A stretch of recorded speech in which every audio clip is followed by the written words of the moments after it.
Voilà l'exécution de l'hymne national, le chef de l'État qui salue le drapeau. Il va monter dans le command-car pour procéder maintenant à la revue des troupes. Nous laissons toujours la cérémonie avec le chef de l'État qui va faire la revue. Tout à fait. Donc on aperçoit le chef suprême des armées au niveau du command-car, accompagné du chef d'état-major général des armées. Comme je le disais tout à l'heure dans le cérémonial, nous avons eu droit déjà à 2 revues des troupes. La première revue a été effectuée par le commandant de la zone militaire numéro 7 qui accueille donc l'événement, à qui on a confié lors de cette organisation. Mais qui le lui a confié? C'est le chef d'état-major général des armées qui également à son arrivée a procédé à la revue des troupes. Et actuellement nous voyons le chef de l'État qui est le chef suprême des armées effectuer la dernière revue.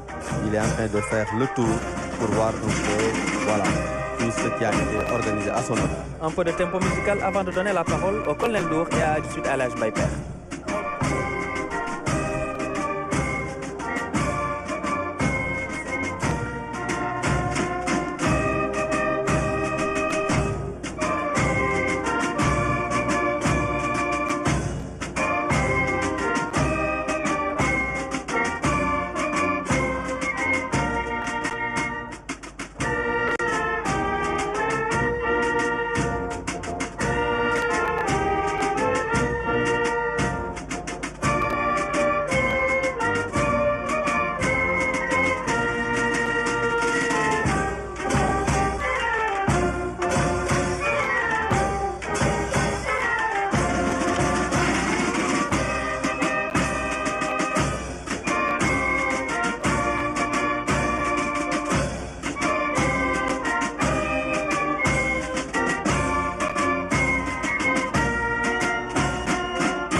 le chef de l'État qui poursuit toujours la revue des troupes.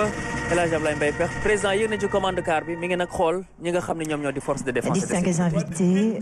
dégg li musique bi wax ñaani bañ na Dalla Mbaye Diop Lat Joor Ngoone Latyr ab Samburu Asisi Jeey Fatim Penda Damel Lattukabe bi mu demee ci Tafsir Mbaba te tuub Tafsir Mbaba wat comme nel mu di ko yalwaanali ca la gëdd burub dalwaa rey ko la ko dalwaa ci kaw gëdd burub saa dugg maanaa rey ko la ko saa dugg maanaa ci kanam gëdd burub kala ko dugg bi mu ñëwee ñaani nag burum ñaani jox ko àndaari dóom ak àndaari bal loolu mooy ñaani bañ na looloo waral lii jib tey ñaani bañ na googu nag la ñu rëkkal président de la république Bassirou Diomaye Diakhar Faye bi mu yéegee ci oto bi ñaani bañ na Lat Joor Ngoone Latyr kere bi mu daanoo déqale dafa ne bu ma daanoo da ngeen fay lemp da ngeen dem soldat bi mu daanoo déqale nag c'est la ñu woo mat fas wi maalaw indi ko ndànd ni ko Lat Joor ne woon na doo jéggi raay bi nañ ko indi ba maalaw gis raay bi maalaw jëmee ba jub ndànd ba seen raay bi la fudd sedd guy moo tax maalaw gisul raay bi ñu ne mbañ ko du jëloon nga la ba baroon daa ne ñambaas Lat Joor Ngoone Latyr ab Samburu Asisi Jeey Fatim Penda Damel Lattukabe calaw noddu lat ne da yara paarar ten ci ndeele Njaay jaahuñ ba Amari Ngoone waga dugg réew moo ko tuddi mu ni maa ko moom Amadou Bamba kooku mooy Lat Joor mu nga kooku mooy El Hadj Ablaye Mbaye Pekh kaddu yi am solo de l'histoire ci cëslaayu taarixu Sénégal mu di histoire bu am solo ci rek nga xam ne moo di bés bu am solo bu màgg bi di wax ne rek Sénégal dëkk boo xam ne dëkk bu yàgg bañ la tamit loolu nag moo waral li nga xam ne li ñu am yëpp ñu moomal ko suñu bopp ba ci indépendance bi nga xam ne moom la ñuy fête. Colonel Ndour, le chef de l'État poursuit toujours la revue des troupes. Et effectivement, il poursuit la revue. Il faut le dire, la revue c'est un acte de commandement. Donc ici, le président de la République porte sa casquette de chef suprême des armées et il inspecte les troupes et à travers cette inspection, il leur témoigne également sa reconnaissance et en retour, les troupes lui rendent le salut. Donc vous voyez que les emblèmes sont abaissés et pour lui rendre les honneurs, pour lui montrer qu'on est fier d'être là, on a le moral. Donc c'est ça qui est très important. Donc ça s'est déroulé en 3 phases. La première phase c'était l'accueil. Ensuite c'était les honneurs. On a joué l'hymne national pour le président de la République. Et la troisième partie qui est en train de dérouler, c'est la revue proprement dite. Donc là, il va faire le tour de toutes les formations et après, il va faire le sens inverse pour venir et on va passer à la phase suivante qui est la remise des décorations. Et là, la musique principale est en pause jusqu'à ensuite l'arrivée du chef de l'État ici. Effectivement, jusqu'à l'arrivée du chef de l'État. Et c'est le lieu également de remercier le bataillon de la musique des forces armées qui nous a percé avec cette mélodie du Niani. Voilà. Donc c'est très important. Ouais, c'est très important. Colonel Ibrahima Ndiaye, beau cérémonial ce matin avec toujours le chef de l'État qui poursuit donc sa revue des troupes ici à Thiès. Et l'occasion également de véritablement communier avec les populations de Thiès. Tout à fait. Un bon cérémonial. Dans un cadre excellent également, ça il faut le souligner. Là, il est en train de communier avec la population. On voit un peu les jeunes qui courent derrière le cortège présidentiel, le véhicule présidentiel. Maintenant, il est également important de souligner le cadre qui accueille aujourd'hui. Et c'est l'occasion de saluer le travail de titan qui a été effectué par les autorités. Au niveau de Thiès, aujourd'hui, nous avons vu une excellente synergie d'action. Déjà entre les forces de défense et de sécurité pour nous présenter ce beau cérémonial aujourd'hui, ce matin, mais également l'action des autorités politiques de Thiès, l'action des autorités municipales de Thiès qui n'ont ménagé aucun effort pour quand même aménager vraiment l'avenue Caen qui aujourd'hui accueille les ornements. En tout cas, tout le monde est séduit pour ce 4 avril 2026.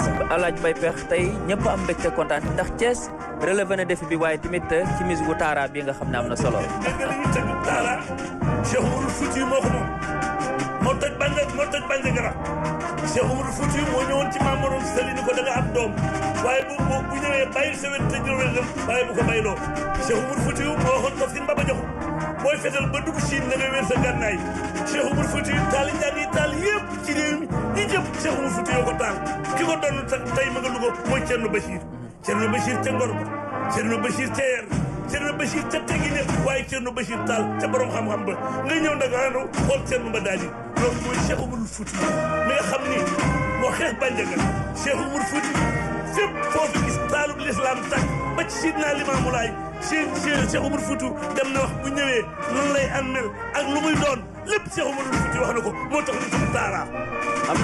am na solo waaye tamit défilé bi rafet na macha allah équipe bu RTS yi tamit ay jàmbaar lañ laata président di yegsi nga may la rek nga wax ci nga xam ne mais dafa yàgg ñoom DG ak ñoom Pape Malick ñëpp a ngi fi ndeysaan. xam nga nag RTS.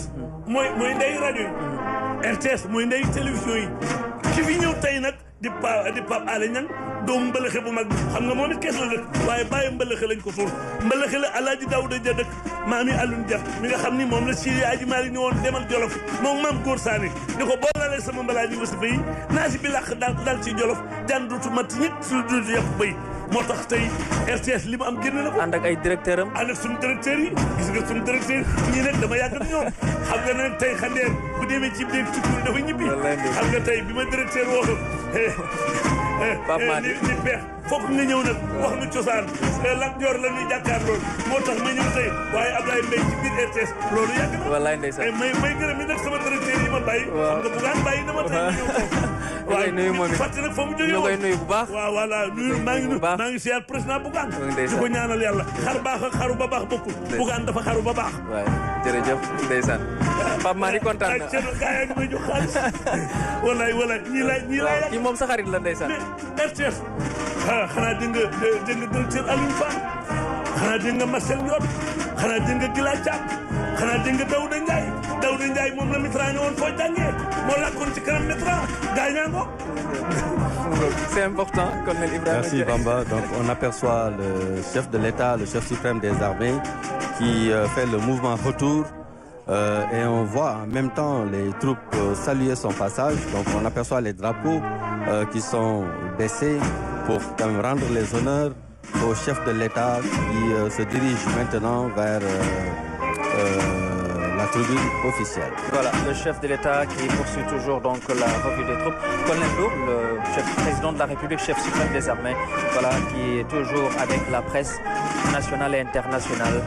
Donc pour cette revue des troupes extrêmement importante pour voir si les troupes sont bien alignées, est-ce que les tenues sont voilà très belles exactement. En tout cas, les forces de défense et de sécurité sont mises dans des conditions d'exceller partout.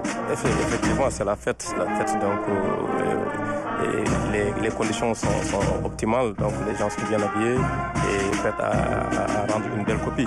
Mais vous me permettez, moi, la revue aussi dafa nekk loo xamante ne dafa am solo yéen a ngi gis drapeau yi di wàcc loolu président de la république moo ko am keneen ku fi ñëw yaay nuyu drapeau bi wante président de la république bu ñëwee drapeau yi dañ koy wàcce wan ko ne yow yaay le chef suprême des armées yaay njiitu réew mi donc loolu mooy symboliser république donc moom day ñëw tey jii wane ne man maay chef suprême des armées mu dox te kanamu troupe yëpp moom doomu ñu wàcce drapeau bi nuyu ko tatagal ko moom tamit mu wan leen kanam wan leen ne man kontaan naa ci yéen maay seen chef et jox naa leen confiance et reconnaissance nation bi également maa leen koy témoigner donc loolu moo tax revue dafa nekk acte bu solennel mais bu am solo ci kii bi et mooy nekk phase officielle bi nga xamante ne président ci lay njëkk a saafonteeg troupe yi war a défiler. Voilà le président de la République qui est là mon colonel Ibrahima Dia également. waaw moom bu egsee léegi cérémonie bi day daal di commencer. il est presque arrivé waaw. Il est presque arrivé donc su dikkee ba toog rek phase bi si topp mooy décoration yi. waaw ñu def phase su décoration yi su décoration yi passé am na donc benn film boo nga xamante ni dinañ ko. C'est ce qu'on appelle la remise des insignes de décoration. Des insignes de décoration moom moo siy tegu su ko defee pare am na benn film boo nga xamante ni dañ koy projeté. film boobu nag dafay ñëw si partenariat bi nga xamante ni moom mooy en fait thème bi illustrer le partenariat entre forces de défense et de sécurité ak waa COJOS. su loolu weesoo maintenant dina am majorité bi daal di ñëw majorité bu ñu jàllee défilé civil bi commencé avant ñuy dugg si beneen projection film boo nga xamante ni boobu dafay ñëw si revue navale mooy waa marine bi nga xamante ni moom la ñu def ci géej gi def encore li ñuy wax benn kii défilé aérien boo nga xamante ni aussi dinañ ko commenté film lay doon bu soog a nag commencé li nga xamante ni moom mooy défilé motorisé. Voilà. Donc loolu mooy programme immédiat bi su jeexee nag ñu soog a dugg ci quadrille des baïonnettes bi nga xamante ni moom mooy tijji le défilé à pied avant ñuy jeexal ak groupement de cavalerie montée moom moo nga xamante ni mooy tëj lépp. Voilà, donc président mi ngi egg si léegi ñu daal di commencer cérémonie. Voilà, donc le chef de l'État, son Excellence est là, qui est toujours dans le command-car. Le colonel Dia, il l'a dit également. Il y aura plusieurs décorations. D'abord dans l'ordre national du Lion, ensuite dans l'ordre pour le grade de chevalier, ensuite il y a pour la médaille militaire. Voilà, le chef de l'État. Et là, voilà, après la revue des troupes, voici le chef de l'État, Colonel Ndour. Voilà le chef de l'État qui rejoint la tribune.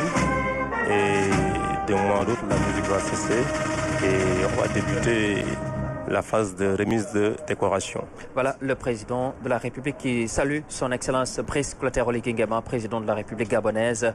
Très enchanté ce matin, très enthousiaste d'être là. Invité par le chef de l'État, son Excellence M.